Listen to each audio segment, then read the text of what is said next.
CM news. नजर टाकूयात सकाळच्या महत्त्वाच्या बुलेटिन्सवर. नितीश कुमार हे जेडीयूचे नवे अध्यक्ष बनले आहेत. लल्लन सिंग हे मागील बऱ्याच दिवसांपासून राजीनामा देणार असल्याची चर्चा होती. पक्षाच्या राष्ट्रीय कार्यकारिणीच्या बैठकीत बिहारचे मुख्यमंत्री नितीश कुमार यांची अध्यक्षपदी निवड झाली आहे. मुंबई महामार्गावर जुन्या कसारा घाटात चालत्या कारने अचानक पेट घेतला. घाट चढून आल्यावर टोप बाराजवळ कारने पेट घेतला होता. सुदैवाने या घटनेत कोणतीही जीवितहानी झालेली नाही. आमदार संजय शिरसाट यांनी शिवसेना मनसे एकत्र येण्याबाबत मोठं विधान केलं आहे. राज ठाकरे शिंदे गटासोबत आले तर आनंदच, असं संजय शिरसाट म्हणाले आहेत.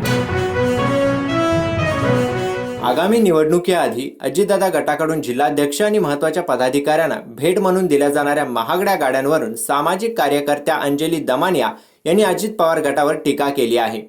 जो पक्ष अजून पक्ष म्हणून घोषित झाला नाही, त्या पक्षाने इतक्या अफाट गाड्या कुठून घेतल्या, पैसा कुठून आला, कोणी देणग्या दिल्या, आता ईडी, एसीबी आणि सीबीआयने डोळे मिटून घेतले आहेत का, असा सवाल अंजली दमानिया यांनी उपस्थित केला आहे. माजी सनदी अधिकारी राधेशा मोपलवार यांनी मुख्यमंत्री वॉर रूमच्या महासंचालक पदाचा राजीनामा दिला आहे. वैयक्तिक कारणांमुळे राजीनामा दिल्याचे कारण मोपलवार यांनी सांगितले. वेगळ्या विदर्भ राज्यासाठी विदर्भ राज्य आंदोलन समितीने रास्ता रोको आंदोलन केलं. दर्यापूर येथे छत्रपती शिवाजी महाराज चौक येथे हे आंदोलन करण्यात आलं. दरम्यान काही आंदोलकांना पोलिसांनी ताब्यात घेतले. अंगावर शिंकल्याने एका अल्पवयीन मुलाने अंगावर शिंकणाऱ्या मुलाच्या तोंडावर सॅनिटायझर टाकून पेटविल्याची घटना अंधेरीच्या डीएन नगर परिसरात घडली.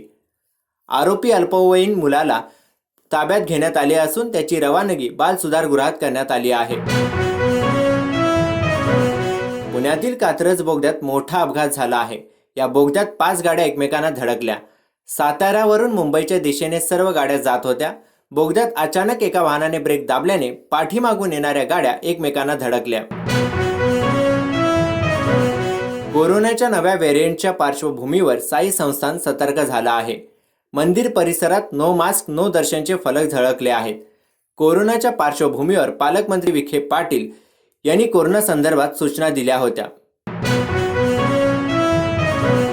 जानेवारीच्या पहिल्या आठवड्यात राष्ट्रवादी आमदार अपात्रतेची सुनावणी होण्याची शक्यता आहे. आज राष्ट्रवादी आमदार अपात्रता सुनावणीची तारीख निश्चित होणार. या बुलेटिन मध्ये इतकंच, परंतु आणखी अपडेटसाठी पाहत राहा सीएम न्यूज.